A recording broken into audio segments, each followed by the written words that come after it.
Do you like scary movies, Casey or Drew Barrymore? We all love them, and we certainly love Scream, one of my favorites, but I only like the first really 13 minutes or so because that has Casey, the Drew Barrymore character, and I think it's the best part of the film.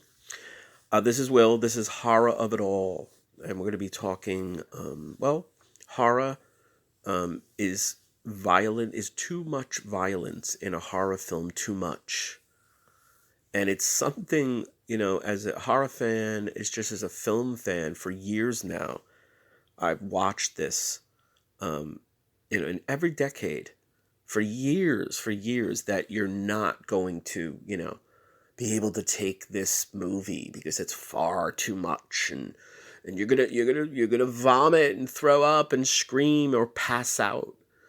Now, by no means am I accusing Hollywood filmmakers of hype. No, I would never do that, right? We would never accuse a producer or a studio of wanting to hype up a film. But in all seriousness, I think, and it's pretty much documented. There was a classic filmmaker, William Castle, The Tingler. Excuse me. A lot of great, classic low budget films.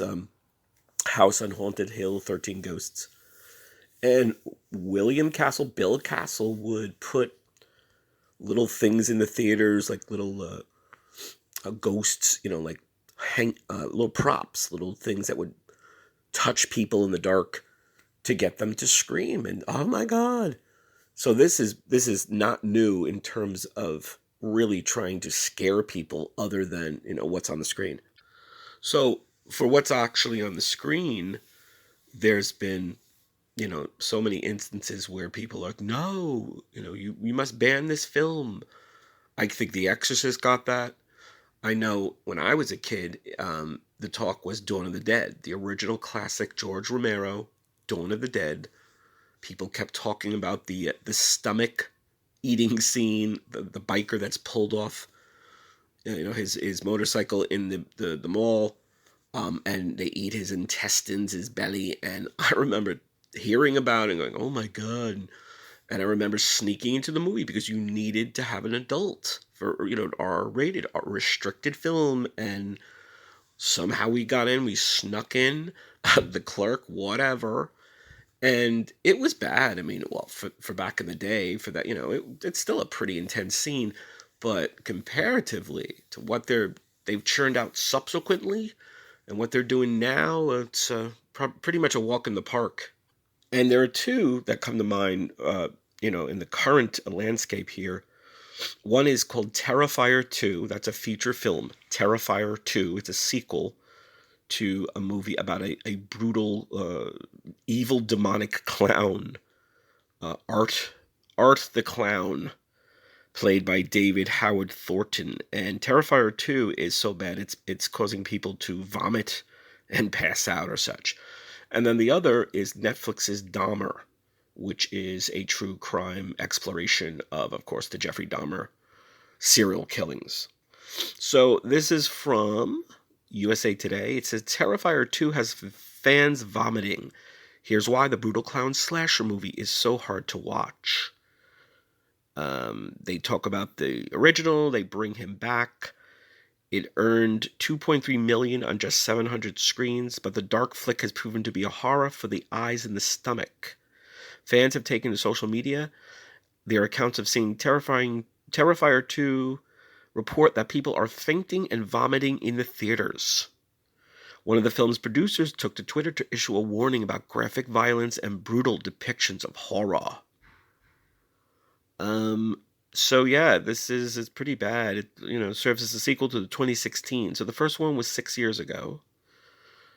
And David Howard Thornton played the baddie, Art the Clown.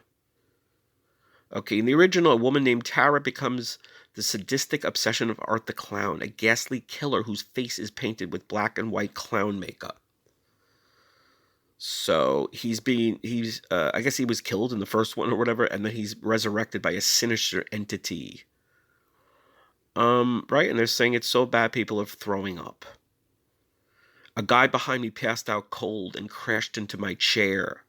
Some guy said on Twitter or something. Yeah, it says just saw Terrifier 2. It was an amazing gory mess. The guy behind me passed out cold and crashed into my chair. Another guy left because he didn't feel good. I overheard him say, walking out of the theater, I heard a guy puking hard and loud in the bathroom. So yeah, I mean, again, like I said, I remember back in the day, Dawn of the Dead. A lot of horror people just, they'll get sick, or you figure if they're eating big, buckets of buttered popcorn, greasy candy, big things of soda, you got a lot of churning in the digestive tract there, so it's no wonder if you get too scared, it's coming right up. Now, in terms of Dahmer, this is true crime, so they really have to be careful. This is from Vox. This is, what do true crime series like Dahmer owe the victims? True crime has made huge strides in centering on the victim, but we keep getting series like Netflix docudrama. So I guess they're just playing up the Jeffrey Dahmer, exploitation, and not really giving much time or, you know, good psychological exploration to the victims. And I know that a lot of these, I guess, victims, the families, anyone who survived or their, loved ones are saying, hey, why are you exploiting us all over again in a way? So that's it. And I heard the violence is pretty off the chart, depicting real life serial killers. How far do you go to see the actual killing? Do you suggest it more, or do you, outright graphically depict it? And supposedly, I guess, that's what they're doing apparently in Dahmer more too. So hope you enjoyed. Hope you're going to enjoy some good horror movies. I like the classics. I love the Hammer, the British horror movies, the Universal. I like a lot of the gory ones too. It depends.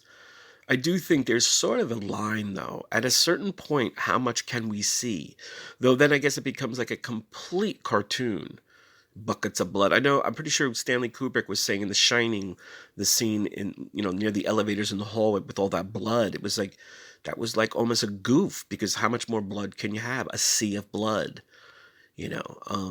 Also, I think the pain involved, like if there's a scene where people are being tortured almost, or truly tortured, that's, I think, worse than seeing some gore.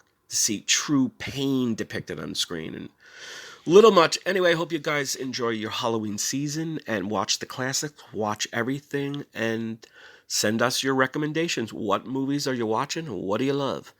We'll see you soon.